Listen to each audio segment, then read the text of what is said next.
Hello viewers, welcome to my channel Herbal Medicine Chennai.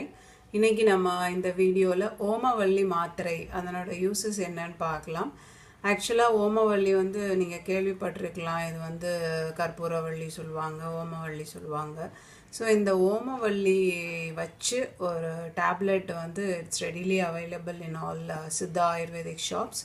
இதை மெயினாக வந்து சளி இருமல் இருக்கிறவங்களுக்கு கொடுப்பாங்க. டான்சிலைட்டிஸ் இருக்கிறவங்களுக்கும் இந்த ஓமவல்லி மாத்திரை நல்ல எஃபெக்டிவான ஒரு மெடிசன், சித்தா மெடிசன் தான். இது வந்து காலையில் எவ்ரிடே மார்னிங் ரெண்டு டேப்லெட்ஸ் போட்டுக்கலாம். It's a very good medicine for cold and cough also. So இதை வந்து வாங்கி யூஸ் பண்ணிக்கோங்க. It's everywhere it is available. Okay, thank you so much for watching my video. Please subscribe it. Thank you.